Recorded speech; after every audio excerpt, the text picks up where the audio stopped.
I am Lieutenant Eliza Leach, 35 years old, and I have spent my whole life following orders. But no training course prepared me for the moment I pointed a gun at my own father. It was 10 in the morning on a Tuesday in Waco, Texas. When I kicked down my parents' door, I didn't see kind grandparents. I saw my mother, Carol, shaking my 8-month-old son like a defective doll, his head snapping back in dead silence. Beside her, my father, a war hero in the neighbor's eyes, was roaring in my 6-year-old daughter's face. "You must learn silence, you little brat. Tears are weakness." They thought they were training their grandchildren. They didn't know they had just triggered a war they would lose. Before I tell you how I put my own parents in prison, hit subscribe if you believe family should be a safe haven, not a concentration camp.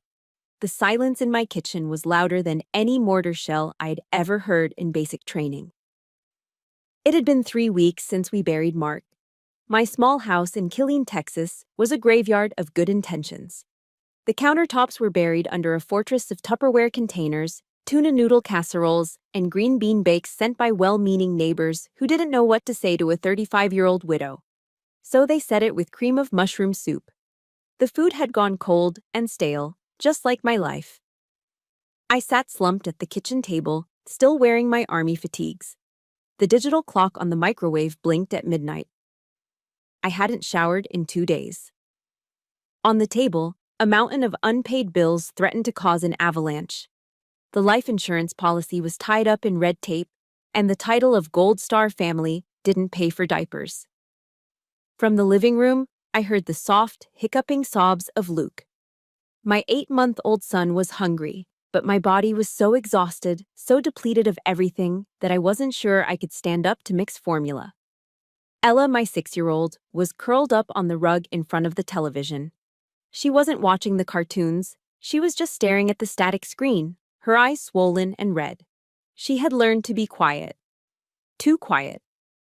My phone buzzed on the table, vibrating against a final notice from the electric company. I picked it up. The screen read, "The Commander." My stomach twisted. It was my father, Thomas. I pressed answer. "Hello, Dad." There was no, "How are you?" No, "I'm sorry about Mark." "I hear you're drowning, Lieutenant," his voice barked, gravelly and devoid of warmth. "I told you years ago. You marry that sissy teacher, you end up with nothing. Mark was weak. He died leaving you a mess because he didn't have the discipline to plan ahead." I closed my eyes, tears leaking out. Mark hadn't been weak. He was a high school history teacher who quoted 1 Corinthians 13:4 to me when I was angry. Love is patient, love is kind. Mark was the moral compass that pointed true north, the complete opposite of the man on the phone. But Mark was gone, and I was drowning. "I need help, Dad," I whispered, the words tasting like ash. "The nanny quit. She said my hours are too unpredictable. I just got orders for a field training exercise. 2 weeks in the box. I have to report on Monday." "Of course she quit. Civilians have no stamina," Thomas scoffed. Then came the offer. The trap. "Bring the troops to Waco. Your mother and I will straighten out the ranks for you. We'll watch them." "Free of charge." Free. The word hung in the air. The average daycare in Texas costs $1,200 a month for 2 kids. I didn't have $1,200. I barely had 12. "Are you sure?" I asked, my voice trembling. "We're family, Eliza.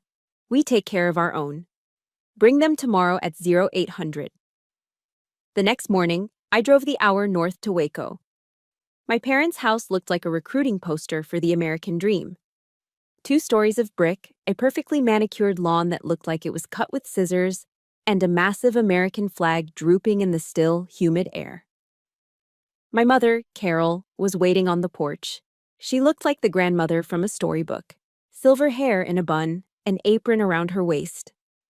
But as I lifted Luke out of his car seat, her smile didn't reach her eyes. She pinched his chubby thigh. "He's underweight," she declared, her voice sugary sweet but sharp underneath. "Too soft. I'll fatten him up with a proper nutritional regimen." "Children need stomach discipline, Eliza." "He's a baby, Mom," I said weakly. "He's a soldier in training," my father boomed from the doorway. He marched down the steps, ignoring me, and loomed over Ella. She was clutching her favorite teddy bear, Mr. Paws, the last gift Mark gave her. Thomas snatched the bear from her hands and tossed it onto the porch swing. Leave the baggage at the perimeter. In this house, we don't whine. Stand up straight. Give your grandfather a proper salute. Ella flinched, her little body going rigid. She looked at me, her eyes wide with panic. Mommy? Dad, please, I started. We are doing you a favor, Eliza. Thomas cut me off, his blue eyes hard as steel. You want them safe? Or do you want to leave them with some stranger who doesn't care? We will teach them respect, something you clearly forgot. I looked at my watch. I was already running late for formation. The desperation clawed at my throat. It's just for 2 weeks, I told myself. He's just strict. They are family. Family is safe. I kissed Ella on the forehead, ignoring the way she stiffened. Be good for Grandpa and Grandma. I'll be back soon. As I reversed my truck out of the driveway, I looked in the rearview mirror. My parents stood there like 2 stone statues. They didn't wave. They didn't smile. They just watched. A chill ran down my spine, a primal instinct screaming at me to slam on the brakes, to turn around, to grab my babies, and run. Mark's voice whispered in my head, "Love is kind." This didn't feel kind. But the radio blared, and the engine hummed, and the fear of losing my job, of losing the only income I had left, was louder than my intuition. I turned the volume up to drown out the voice in my head. What have you done, Eliza? I whispered to the empty truck. I thought I was finding a sanctuary for my children. I didn't know I had just signed their deployment orders into hell. The first weekend I drove back from the base to visit, the house was silent. Not the peaceful silence of a library, but the terrified silence of a trench before the whistle blows. I walked into the living room, expecting to trip over Legos or hear the chaotic noise of Saturday morning cartoons. Instead, the floor was pristine. Not a speck of dust. Not a single toy in sight. It looked like a showroom, not a home where 2 young children lived. Ella was sitting on the beige floral sofa. She wasn't sprawling or jumping. She was sitting with her back perfectly straight, her knees pressed together, and her hands folded neatly in her lap. Her eyes were fixed on the television, but the screen was black. Ella? I called out, dropping my duffel bag. She didn't turn her head. She didn't jump up to hug me. She spoke to the blank screen, her voice devoid of the sing-song melody she used to have. Grandfather says I am practicing patience training, Mother. I am not allowed to move for 30 minutes. My heart stuttered. Patience training? Ella, you're 6. Discipline is a muscle, Eliza. My father's voice came from the hallway. He walked in, nodding approvingly at Ella's frozen posture. She's doing well. When she arrived, she was a fidgety mess. Now she can hold a position. I forced a smile, pushing down the unease rising in my throat. It's just strictness, I told myself. Dad is just military. I didn't realize then that he was forcing a 6-year-old to do a modified stress position used in POW camps. Lunch was worse. My mother, Carol, placed Luke in his high chair. She set a bowl of green pea puree on the tray. Luke, usually a messy eater who loved to grab the spoon, sat with his hands gripping the sides of the chair, his knuckles white. He turned his head away when the spoon came near. He wasn't hungry. Open, Carol said. Her voice was soft, sweet like molasses, but her eyes were cold flint. When Luke kept his mouth shut, Carol didn't play the airplane game. She didn't coax him. Her hand shot out, her thumb and forefinger digging into his soft, chubby cheeks. She squeezed. Hard. Luke's mouth popped open from the pressure, a silent gasp of pain. Carol shoved the spoon in, scraping it against his gums. Mom! I started to rise from my chair. Stop, you're hurting him. Sit down, Eliza, Thomas barked from the head of the table. Look, he swallowed. You coddle him too much. That's why he's weak. He needs to learn that food is fuel, not a game. I looked at Luke. He had swallowed the puree. Tears were streaming down his face, but he wasn't making a sound. He had learned in just 5 days that crying meant more pain. Later that afternoon, I took Luke upstairs to change his diaper. As I wiped his legs, I saw it. On the inside of his left thigh, there was a dark, purple-yellow bruise. It wasn't a round bump from a fall. It was oval. It was the distinct shape of a thumbprint. The air left my lungs. I wrapped him in a towel and marched downstairs, my hands shaking. "Mom," I said, holding Luke out. "What is this? On his leg." Carol glanced at the bruise while drying a dish. She didn't flinch. She let out a long, disappointed sigh, the kind that used to make me feel small when I was a teenager. "Oh, Eliza, here we go again with the drama," she said, shaking her head. "He was trying to crawl yesterday and slammed into the corner of the coffee table. I iced it immediately. You should thank me." She turned to face me, her expression full of pity. "Do you really think we would hurt our own flesh and blood? Is that what you think of us, after we took you in for free?" I looked at the bruise. It looked like a grip mark. But my mother's voice was so steady, so convincing. Am I crazy? I wondered. Maybe I am just paranoid. Maybe the stress of Mark's death is making me see monsters where there are none. I'm sorry, I mumbled. I just got scared. "Go back to base, Eliza," she said, patting my shoulder. "Leave the parenting to the professionals." I left.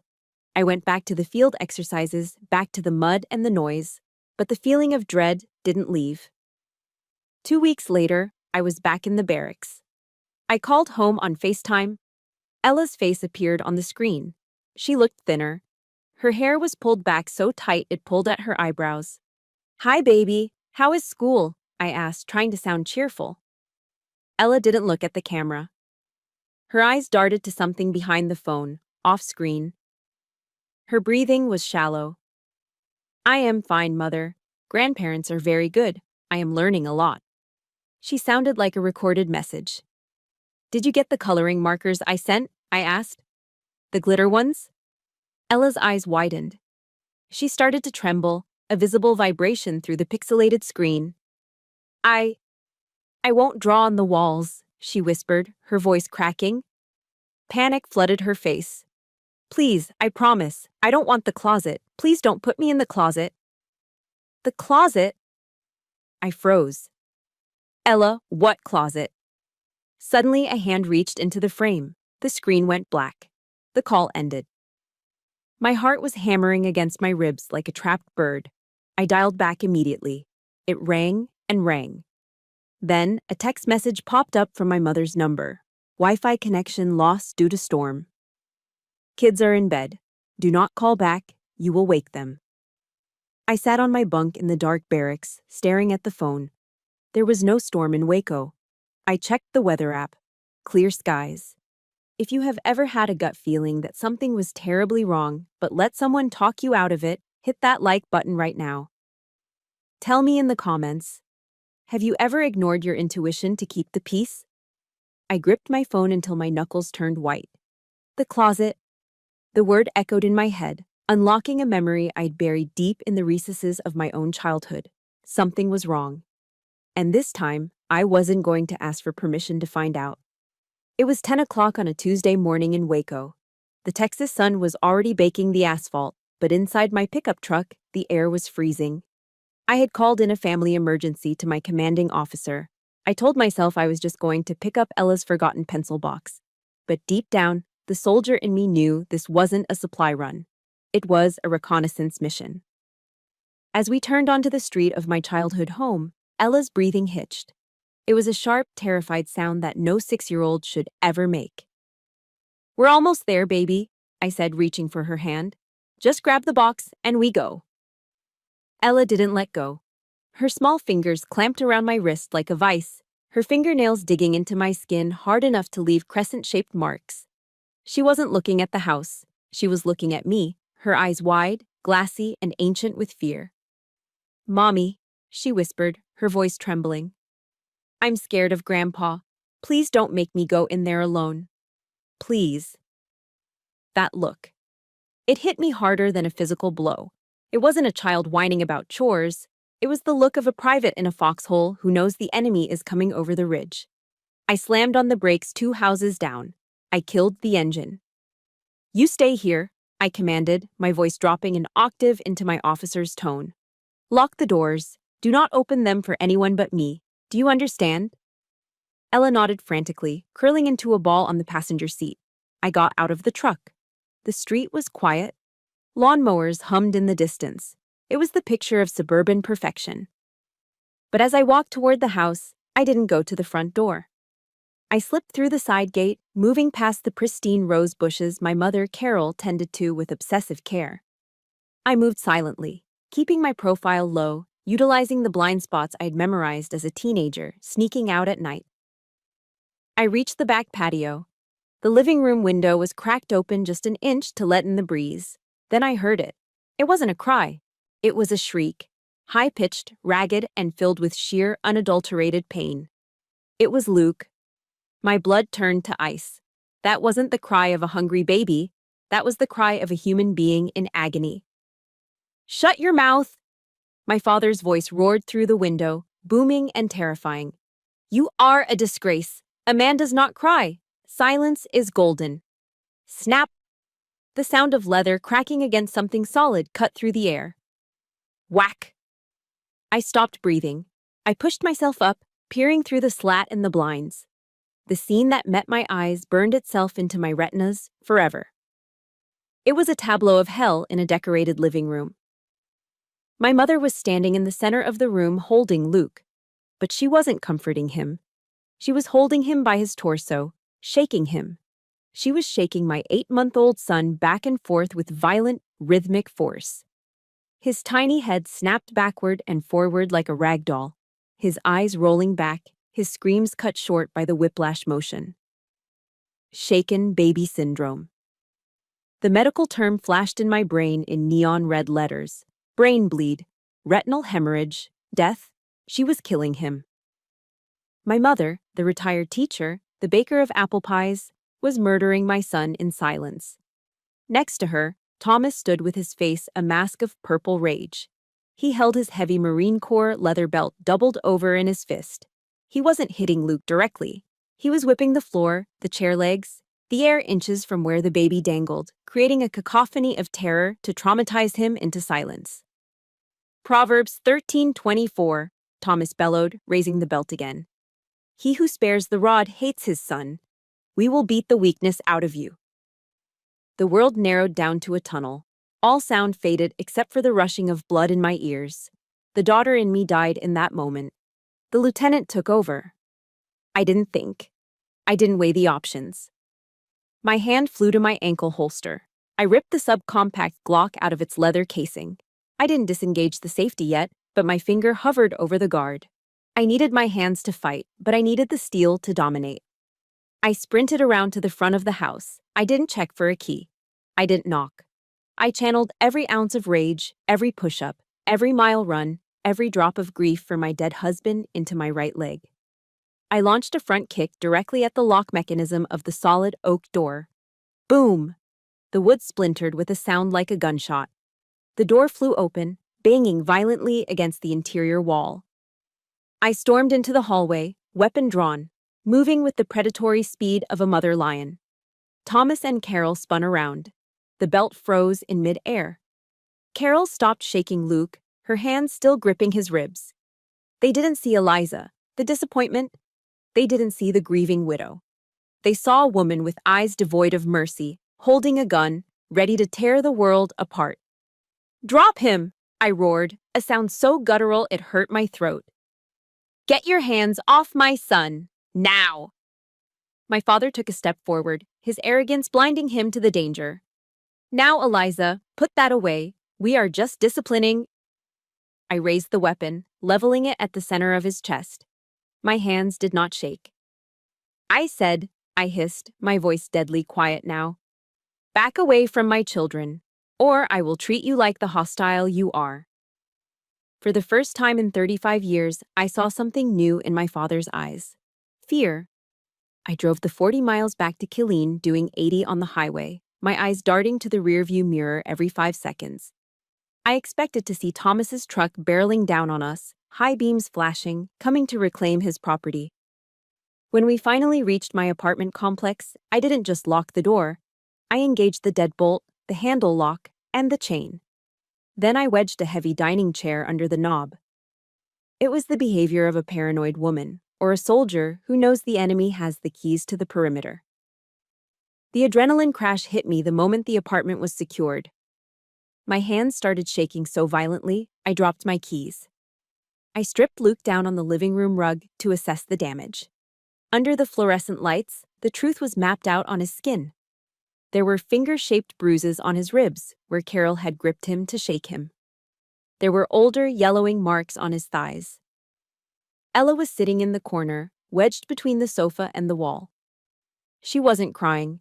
She was rocking back and forth, her knees pulled to her chest, muttering a mantra that broke my heart. I'm sorry, I won't make noise, I'm sorry. I pulled them both into my lap, burying my face in their hair, weeping until my chest ached. I had no husband to call. I had no parents, not anymore. I picked up my phone and dialed the one number I hadn't called in 15 years. Becca, I choked out when the line connected. You were right about everything. Becca arrived 2 hours later. She didn't look like a savior. She looked like the nightmare my parents always warned me about. Her hair was dyed a violent shade of electric purple, and intricate tattoo sleeves covered both arms. She smelled like antiseptic and menthol cigarettes, the scent of an ER nurse who had seen too much. She didn't hug me. She walked straight to Luke, her eyes scanning his injuries with professional detachment, though her jaw was clenched tight enough to snap. Then she looked at Ella, who flinched when Becca reached out a hand. Becca retracted her hand slowly. She turned to me, her dark eyeliner smudged, her eyes identical to mine, the eyes of a survivor. They did the recruit training on them, didn't they? Becca asked. Her voice wasn't angry, it was tired. Break them down to build them up. I didn't know, I whispered, shame burning my throat. I thought it was just strictness, like with us. Becca laughed, a dry, humorless sound. She sat on the coffee table, facing me. Eliza, look at me. Why do you think I left when I was 16? Why do you think I lived in my car rather than stay in that house? Because you were rebellious, I recited the script Thomas had drilled into me. Because you were the difficult one. No, Becca said sharply. I left because I wanted to stay alive. She rolled up the sleeve of her scrubs, pointing to a jagged white scar on her forearm. Then she pointed to the closet in my hallway. Do you remember the closet under the stairs in Waco? The one with the cleaning supplies? A cold sweat broke out on the back of my neck. The time-out room, I said automatically. It wasn't a time-out room, Elle. It was a sensory deprivation tank. Do you remember when I broke that ceramic angel? How long was I in there? The memory hit me like a physical blow. The smell of bleach and old damp wood. The total, suffocating darkness. All night, I whispered. 12 hours, Becca corrected. I was 7. I pissed myself because I was too scared to knock on the door. And do you remember what Mom said through the door when I cried? I did. I could hear Carol's voice, cold and dispassionate, drifting through the wood grain. Endure it, Rebecca. The world doesn't care about your tears. Cry quietly. That isn't discipline, Becca said, her voice trembling with suppressed rage. That is torture. They weren't raising children. They were breaking horses. You became the perfect soldier to survive. I became the rebel to survive. But we were both just victims. I stood up and walked to the bathroom mirror. I pushed back my bangs, revealing a small, faint scar just below my hairline. I fell down the stairs when I was 8, I said, repeating the story I'd told everyone, including Mark, for my entire life. You didn't fall, Becca said from the doorway. Dad pushed you. You were walking too slow. He shoved you, and you hit the banister. Then he told you that you were clumsy, and you believed him because believing him was safer than knowing your father wanted to hurt you. I stared at my reflection. The lieutenant, the officer, the strong, disciplined woman who never complained, who followed orders, who kept her shoes shined and her emotions locked away. It wasn't strength. It was a survival mechanism. It was a trauma response honed over 3 decades of walking on eggshells. I hadn't sent my children to safety. I had sent them back into the same meat grinder that had shaped me. The realization brought me to my knees. The love I had been chasing from them my whole life was just a transaction. Compliance for safety. Silence for food. I looked back at the living room. Luke was finally sleeping, exhausted from the pain. Ella was watching us, her eyes wide and wary. I wiped the tears from my face. When I looked back at Becca, the lieutenant was gone. The mother had taken her place. "They are never touching them again," I said. My voice was low, devoid of the trembling that had plagued me for weeks. "I am going to burn their world down, Becca. I'm going to take everything from them." Becca walked over and took my hand. Her grip was strong, calloused from years of lifting patients onto gurneys.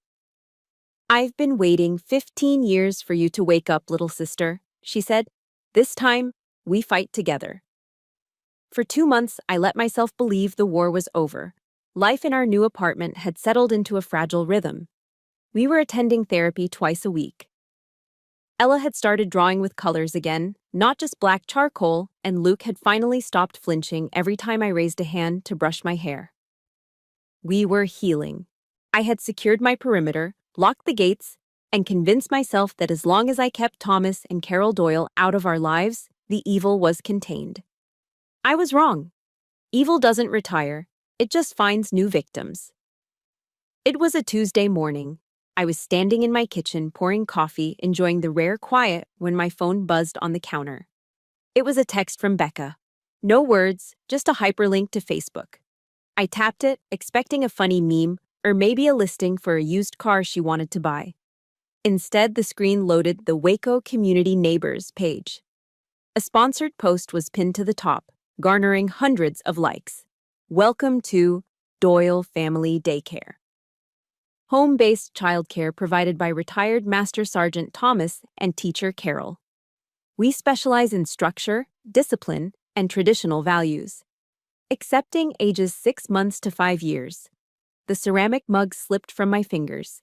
It hit the floor and shattered, hot coffee splashing across my bare feet, but I didn't feel the burn. All I felt was the cold, suffocating grip of terror. They hadn't stopped. They had just changed their target demographic. I scrolled down, my thumb trembling. They had a website. It was slick, professional, and terrifyingly deceptive. The homepage featured a photo of my father in his dress blues, medals gleaming, standing next to my mother, who was holding a tray of her famous apple pie. The slogan ran across the bottom in bold, patriotic blue letters. "Discipline creates genius." And the reviews. They were already there, fake 5-star testimonials planted to lure in unsuspecting parents. "The Doyles are miracle workers. My son used to throw tantrums, but after 1 week here, he is so well behaved." I read that and felt bile rise in my throat. I knew what well-behaved meant in the Doyle household. It meant a child too terrified to speak. It meant a toddler dissociated from reality to escape the pain. I clicked on the gallery. There was a photo of a little boy, maybe 3 years old, sitting at a small wooden desk. He was wearing a starched polo shirt. His hands were folded perfectly on the desk. He wasn't smiling. His eyes were blank, staring at nothing. It was the same look Ella had when I found her. The 1,000-yard stare of a broken spirit. "We have to go back," I told Becca an hour later. "Eliza, you can't go near that house," she warned, though she was already grabbing her car keys. "If he sees your truck—" "We take your car," I cut her off. "We do recon. I need to see it with my own eyes." We took Becca's beat-up Honda Civic, a car my father would never deign to notice. I sat in the passenger seat, wearing a baseball cap and sunglasses, my military-issue binoculars in my lap. The neighborhood looked the same, but the house had changed. The chain-link fence in the backyard was gone, replaced by a 6-foot-tall wooden privacy fence. "They fortified the perimeter," I muttered, raising the binoculars. "They don't want the neighbors seeing what happens in the backyard anymore." I scanned the gaps between the wooden slats. Movement. My father was there. He wasn't wearing his dress blues now. He was in a stained undershirt, his face flushed that familiar, dangerous shade of red. He was holding the arm of a little girl. She couldn't have been more than 4. She was wearing a pink dress and crying, trying to pull away. "Stop resisting." I read his lips more than I heard the words. He didn't scoop her up. He yanked her arm so hard her feet left the ground. She stumbled and fell into the dirt. He didn't help her up. He jerked her arm again, dragging her toward the back door like a sack of garbage. My gaze shifted to the kitchen window. The curtains moved. My mother was standing there, watching. She saw her husband dragging a sobbing child across the yard. She didn't open the door to intervene. She didn't call for help. Slowly, deliberately, Carol pulled the blinds shut. "Drive," I choked out, dropping the binoculars. "Becca, go, now." As we sped away, the rage that filled me wasn't the hot, explosive anger I'd felt when I kicked down their door. This was different. This was cold. This was calculating. This was the resolve of a soldier who realizes the enemy isn't just attacking her platoon. They are attacking civilians. "They are getting paid to do it," I said, my voice shaking. Parents are paying $1,200 a month to have their children tortured because they trust the uniform. They trust the nice retired teacher. "We can call CPS again," Becca said, gripping the steering wheel. "And say what?" I countered. "That I saw him dragging a kid. He'll say she was throwing a tantrum and he was guiding her inside. Without physical evidence, without marks, it's his word against ours. And the community loves him." I looked out the window at the passing telephone poles. I thought about that little girl in the pink dress. Tonight she would go home and cry, and her parents might punish her for being difficult, not knowing she had spent the day in hell. "If I do nothing, a child is going to die," I said softly. "It won't be Luke. But it will be someone's Luke, and that blood will be on my hands." If you believe that people who abuse children often hide behind a mask of respectability, like a uniform, a religious title, or a perfect reputation, smash that like button right now. Let me know in the comments. Have you ever met a wolf in sheep's clothing who everyone else thought was a saint? I turned to Becca, my eyes dry and hard. The victim was gone. The hunter had arrived. "We aren't just going to report them," I said. "We are going to destroy them. But we need a smoking gun. We need proof that no judge in Texas can ignore." The war room was a booth at a diner in downtown Killeen. Across from me sat Jake, a former JAG officer I had served with at Fort Hood. He was the best legal mind I knew.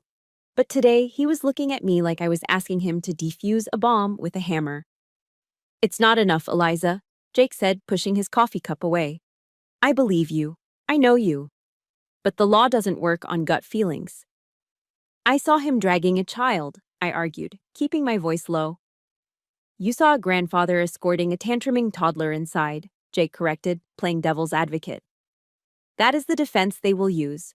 Look, your parents are white, church-going, tax-paying homeowners. Your dad is a retired master sergeant with a silver star. Your mom is a retired teacher. In the eyes of a Texas judge, they are pillars of the community. CPS has already cleared them once." He leaned in, his voice dropping. "To get a warrant to enter that house, you need probable cause.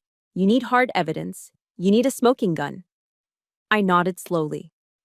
"Then I'll get you the gun." The next phase was human intelligence, humant. I needed an asset on the inside.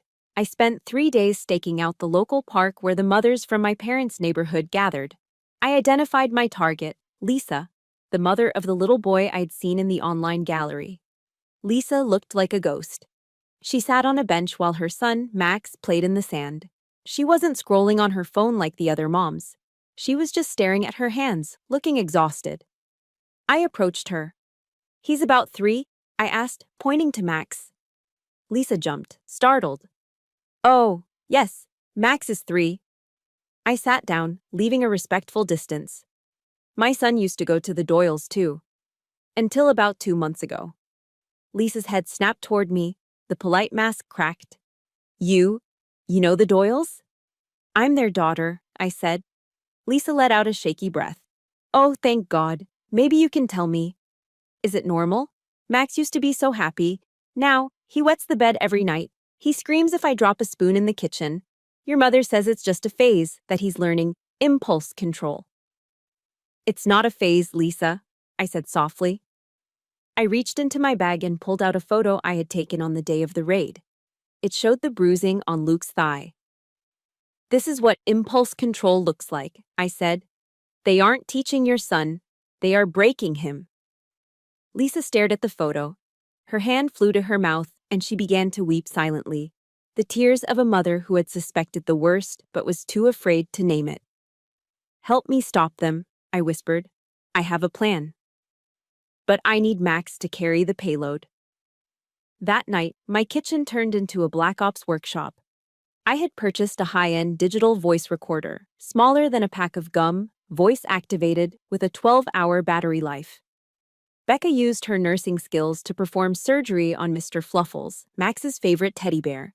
She carefully opened the seam along the bear's back, removed some stuffing, and inserted the recorder deep into the bear's belly. She stitched it back up with surgical precision.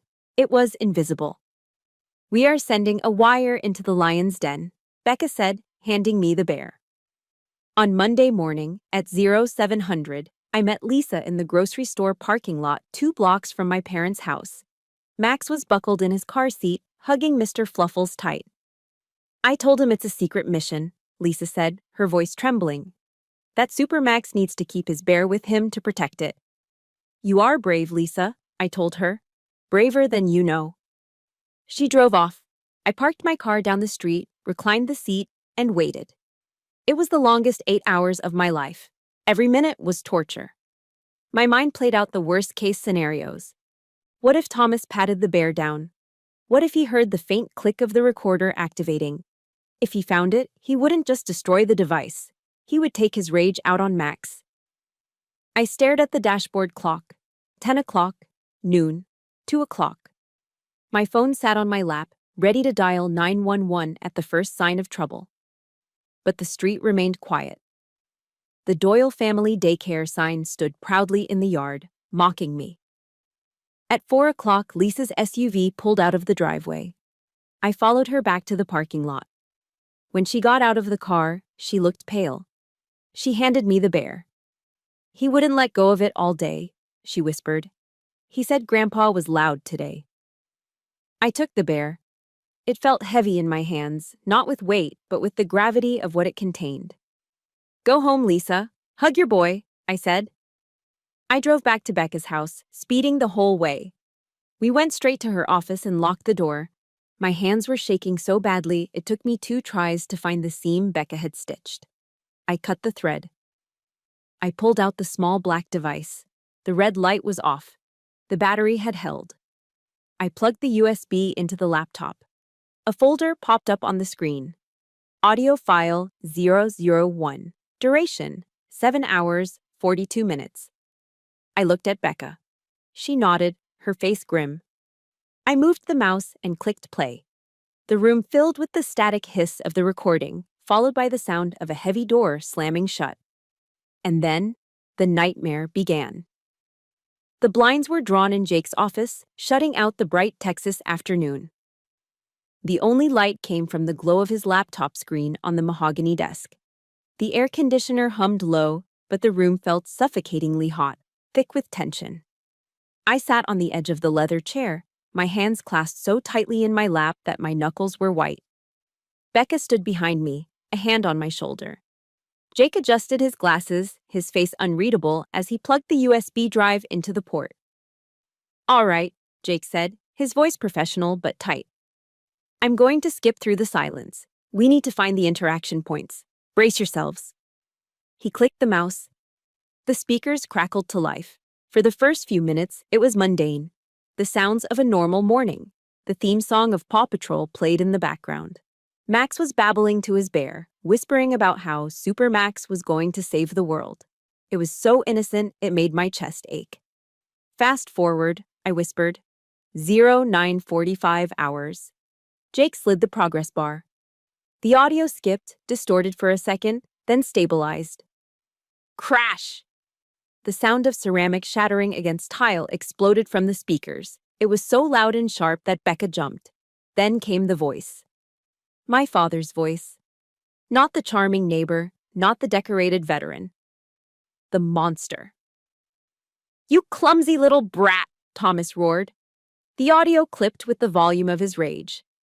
Did you just spill the milk the Lord provided, You ungrateful little animal, you need a lesson in focus.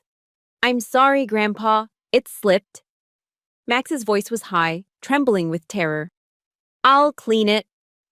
Too late for that. Then came the sound that stopped my heart. It was a sound I knew better than my own name. The shh of leather sliding rapidly through belt loops, the heavy clink of the metal buckle hitting the floor. Snap. The belt cracked through the air like a whip. Thwack. It hit flesh. Ow! No, please, Max screamed. It wasn't a cry of discomfort. It was a shriek of raw, physical agony. Thwack, thwack. Proverbs 13:24. Thomas was panting now, the exertion audible. He who spares the rod hates his son. I am saving your soul, boy. Becca clapped both hands over her mouth, turning away, her shoulders heaving as she gagged. Tears streamed down my face, but I didn't look away. I couldn't. I was the witness. Is that enough? Jake asked, his face pale. Wait, I said, my voice ice cold. Wait for her. And there she was. My mother. She didn't scream for him to stop. She didn't rush in to protect the 3-year-old child cowering on her kitchen floor. Her voice cut through the sobbing with terrifying, calm authority. Thomas, not on the back, Carol said. She sounded like she was giving instructions on how to fold laundry. Hit him on the thighs and the bottom. His mother is picking him up at 4. Don't leave marks on his face or arms. We have to be smart about the discipline. Jake froze. He looked up at me, his eyes wide with horror. She's coaching him, Jake whispered. She's not a bystander. She's the architect. Keep listening, I commanded. On the recording, the beating stopped. There was a scuffling sound, the friction of fabric on linoleum. Max was being dragged. No, no, please. Max's voice went from pained to hysterical. Not the dark room. Please, Grandma, I'm afraid of the dark. I'll be good. You can think about your sins in the quiet, Carol said softly. A heavy door slammed shut. Boom! Then, the distinct metallic click-clack of a deadbolt sliding into place. The recording became muffled. From behind the thick wood of the closet door, the closet under the stairs, my closet, came the sound of a terrified child hyperventilating in the pitch black. Let me out, Mommy. Mommy. I reached out and slammed the spacebar. Silence rushed back into the room, ringing in our ears. Becca was sobbing openly now, sliding down the wall to the floor.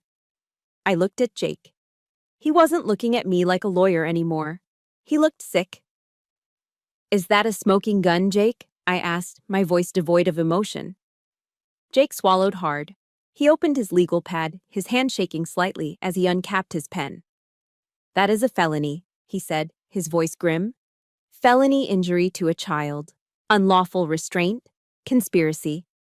And with the religious rhetoric used during the assault, no jury in Texas will have mercy on them. That recording puts them away for 20 years, minimum. He looked at the USB drive as if it were radioactive. We have enough for an emergency warrant, right now. I stood up. My legs felt heavy, but my mind was clear. The daughter who feared her father was dead. The woman standing in that office was an executioner.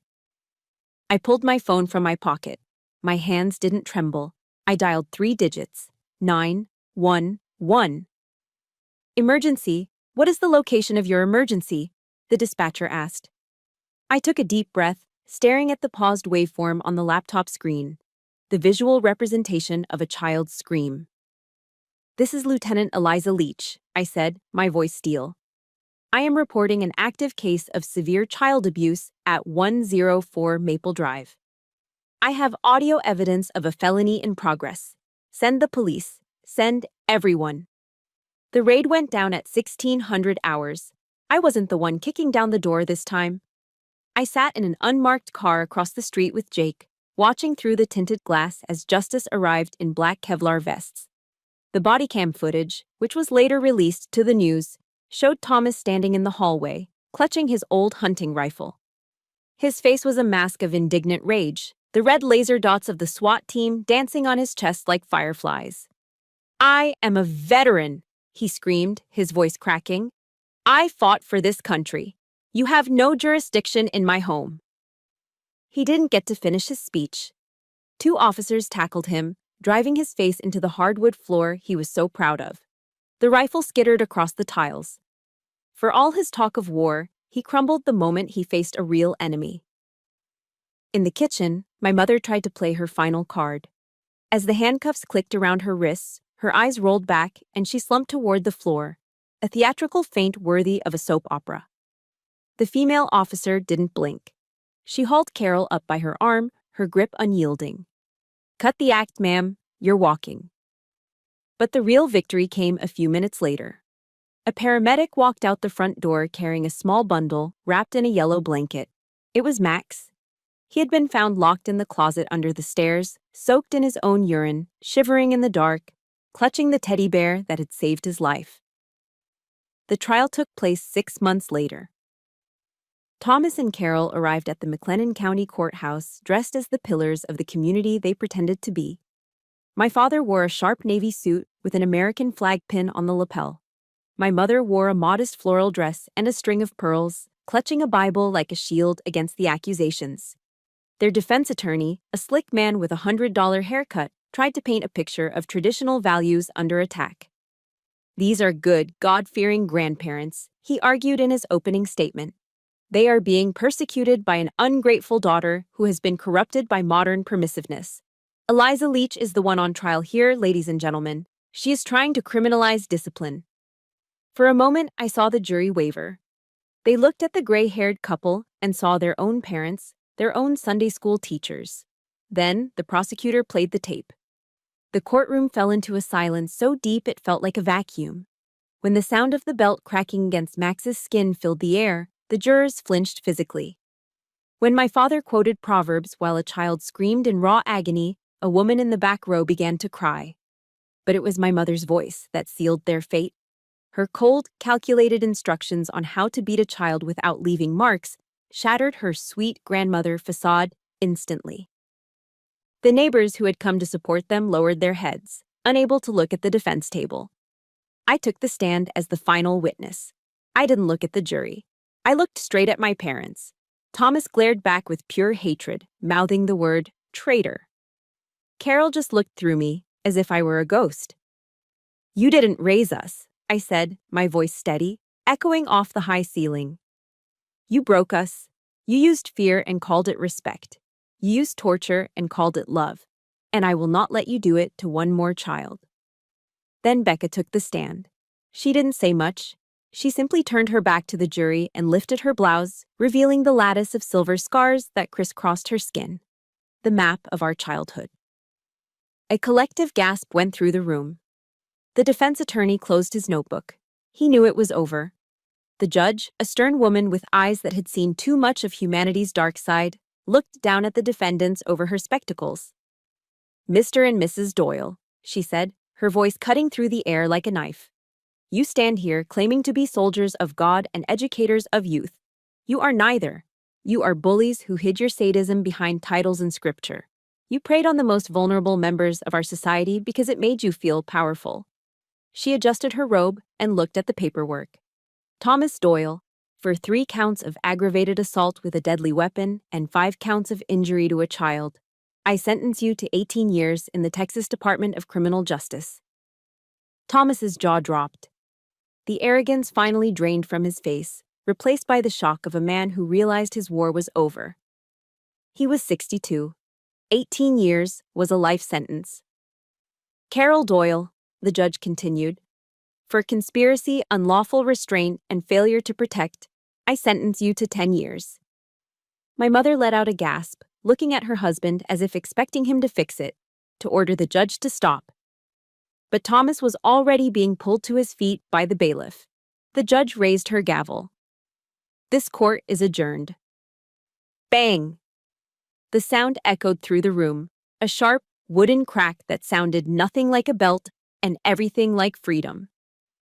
I let out a breath I felt like I had been holding for 35 years. The weight on my chest vanished. The monsters weren't under the bed anymore. They were in handcuffs, and for the first time in my life, I was truly safe. 3 days after the sentencing, my phone rang. The screen displayed a number I didn't recognize, but the area code was Huntsville, the location of the state penitentiary. I sat at my kitchen table, staring at the vibrating device. Part of me wanted to let it go to voicemail. Part of me knew I had to answer, just once. I needed to know if there was any shred of humanity left in the man who raised me. I slid my thumb across the screen. A mechanical female voice filled the line.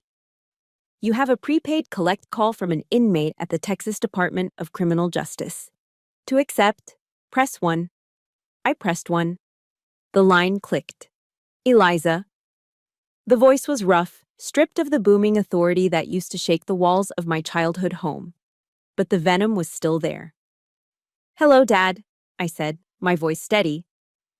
Don't you call me that, he hissed. You are no daughter of mine. You are a Judas.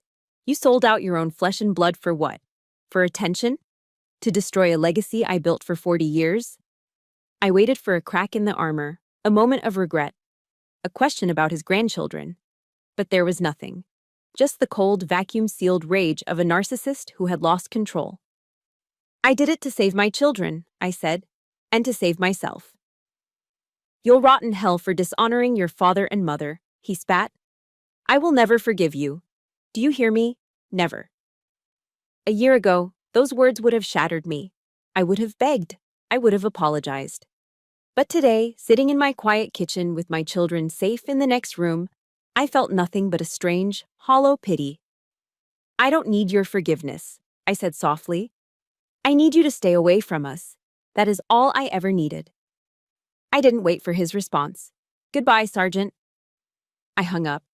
Then I opened my settings and blocked the number. But the war wasn't quite over. Thomas had been the general, but he had an army of enablers. In psychology, they call them flying monkeys. The people a narcissist manipulates to do their dirty work. For me, it was my Aunt Linda and Uncle Bob, people who lived 3 states away and hadn't visited in a decade. My phone began to light up with texts and voicemails. How could you do this to them? They are old people. You destroyed the family name. Your mother is sick with grief.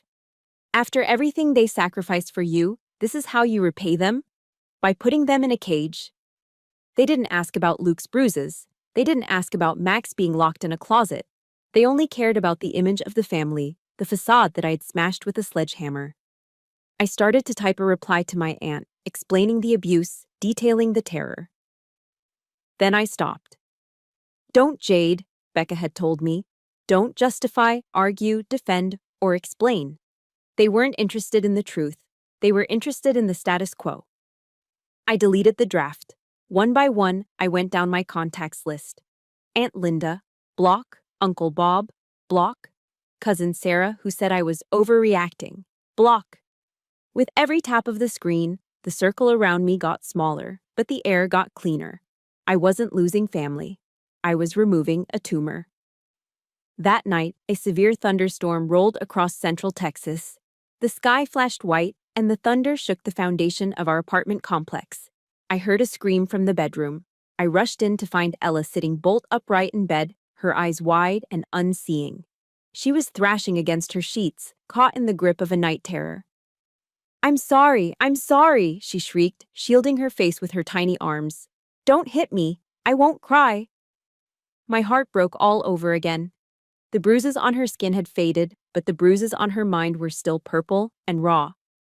I gathered her into my arms, rocking her back and forth until her breathing slowed. Shh, baby, it's Mommy. You're safe. The thunder is just noise. It can't hurt you. Ella looked up at me, her face wet with sweat and tears. Are Grandma and Grandpa coming back? She whispered. Do they hate me because I told? I brushed the hair back from her forehead. I had to choose my words carefully. I couldn't lie, but I couldn't burden her with their hatred.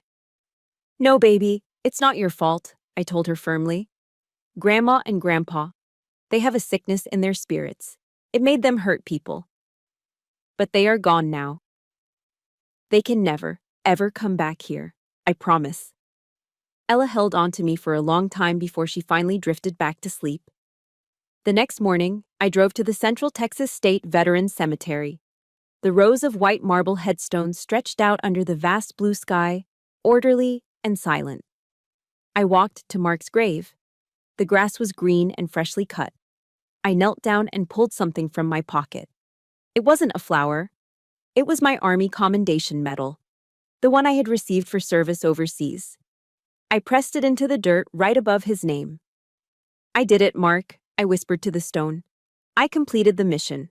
It was the hardest thing I've ever done, harder than deployment, but the kids are safe. I saved them from my family." The wind kicked up, rustling the oak trees nearby.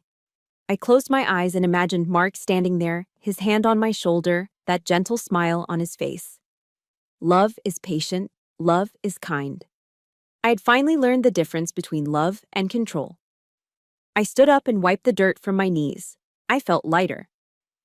The heavy cloak of being Thomas Doyle's daughter had been shed. I wasn't a soldier following orders anymore. I wasn't a disappointment. I got back in my car and drove home. When I walked inside, I saw an old framed photo on the mantelpiece. It was a picture of me, my parents, and Becca from 20 years ago. We were all smiling, dressed in our Sunday best. It looked perfect. It looked like a lie. I took the photo out of the frame.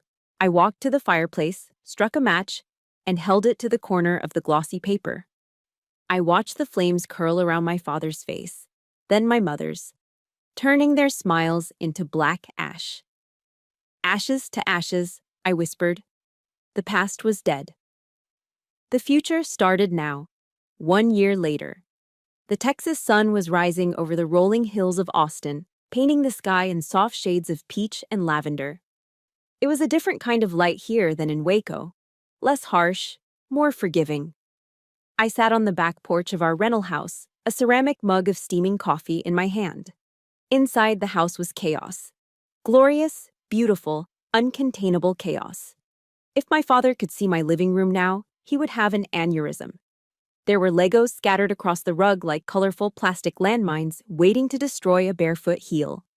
There were throw pillows on the floor where we had built a fortress the night before and hadn't bothered to clean it up. There was noise. Becca was in the kitchen flipping pancakes, singing off-key to a pop song on the radio. Ella was sitting at the table, but she wasn't sitting still. She was wiggling, kicking her legs, and laughing. And she wasn't using charcoal anymore. Her paper was an explosion of neon pink, electric blue, and sunshine yellow. "Aunt Becca, look! I drew a dragon!" Ella shouted, holding up the paper. "That is the fiercest dragon I have ever seen," Becca replied, waving the spatula like a wand. "Does he breathe fire or glitter?" "Glitter," Ella giggled. "And he eats bad guys." I took a sip of coffee, letting the warmth spread through my chest. I had transferred to a logistics unit at Camp Mabry in Austin. The hours were regular, no more surprise deployments, no more missing bedtime. Just then, I heard a crash from the kitchen. The sound cut through the laughter like a knife. My stomach muscles tightened, a reflex I hadn't quite unlearned yet. I stood up and walked to the sliding glass door. Luke, now a sturdy toddler of nearly 2, was standing next to his high chair. He had knocked his sippy cup off the tray with a sweeping gesture of excitement. A puddle of white milk was spreading rapidly across the hardwood floor. The room went dead silent. Becca froze at the stove. Luke looked at the milk, then looked up at me. His shoulders hunched up toward his ears. He squeezed his eyes shut and flinched, bracing himself physically. He was waiting for the yelling. He was waiting for the lesson on focus. He was waiting for the pain. It was the shadow of the past, trying to darken our future. It was the ghost of my father standing in the corner, holding a belt. I took a deep breath. I walked over to my son. I didn't tower over him. I knelt down on one knee so I was eye level with his terrified face. "Hey, buddy," I said softly. Luke opened one eye, trembling. I smiled. It was a genuine smile, not a mask I wore to survive. I picked up a kitchen towel and held it out to him. "Uh-oh," I said playfully. "It's just milk, Luke. It's just an accident. Accidents happen. We make messes, right?" Luke blinked. The fear in his eyes slowly dissolved, replaced by confusion, And then, slowly, relief. "Help?"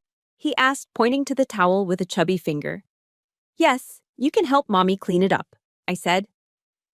Together we wiped up the mess. There was no shouting, there was no shame. There was just a mother and a son cleaning a floor. As I watched him go back to eating his pancakes, shoving a syrup-covered bite into his mouth, I realized something profound. That moment, right there on the sticky kitchen floor, was my real victory. Putting my parents in prison was justice. But treating my son with kindness when he made a mistake, that was healing. That was breaking the cycle. I wasn't just raising children, I was raising ancestors. I was ensuring that the trauma stopped with me. The buck stopped here. Later that afternoon, while the kids were napping, I opened my laptop on the porch. I had started a blog a few months ago called The Commander Mom. It was anonymous, but I wrote about everything: the discipline, the closet, the guilt of the good daughter, and the terrifying freedom of going no contact. My inbox was full. I thought I was the only one. Read a message from a woman in Ohio. "My dad was a pastor and everyone loved him, but he was a monster at home," wrote a man from Georgia. "Thank you for telling me I don't owe them my life," wrote a young soldier stationed in Germany. I wasn't alone. We were an army of cycle breakers, finding each other in the dark. I thought about what the experts said about vulnerability being our greatest measure of courage. I thought about the idea of turning wounds into wisdom. They were right. I walked to the edge of the porch. The sun was high now, illuminating the oak trees and the wildflowers that grew wild and free in the yard. I looked at the faint scar on my arm, a remnant of my old life. And then I looked at the bright, happy drawings taped to the sliding glass door. I am not Lieutenant Eliza Leach, the disappointment. I am not the daughter of Thomas and Carol. I am Eliza, the mother. I am the protector. I am the one who walked through fire so my children would never know the smell of smoke. If you are listening to this story right now, and you are feeling trapped in a house that feels like a prison, listen to me closely. You do not owe your abusers your loyalty. You do not owe them your silence. You do not owe them access to your children just because they share your DNA. Family is not about whose blood runs in your veins. It's about who would bleed for you. It's about who makes you feel safe when you spill the milk. Stand up, speak out, break the chain. Because you deserve to be loved. Not trained, not disciplined, not controlled, just loved. Looking back, I realized that breaking the cycle of abuse isn't a one-time event. It is a daily choice to choose connection over control. To every parent or future parent listening, perfection is never the goal. Repair is. We often think discipline means punishment, but its root word simply means to teach. If we teach through fear, we raise fearful liars. If we teach through love, we raise honest leaders. The most powerful educational tool you possess isn't a rule book, it is your own apology. When you make a mistake, and you will, repairing that rupture with your child teaches them they are worthy of respect. That is how we truly change the world, one kitchen floor at a time. I know this story wasn't easy to hear. It certainly wasn't easy to live. But silence is where the darkness grows, and sharing our truth is how we finally turn on the lights. If my journey gave you hope, or if you are currently fighting your own battle for peace, please type, "I am breaking the chain," in the comments below. I want to see how strong this army is. And if you believe in protecting the innocent and standing up for what's right, please hit that subscribe button and turn on notifications. Join our family. Let's make sure no one has to walk through the fire alone. Thank you for listening.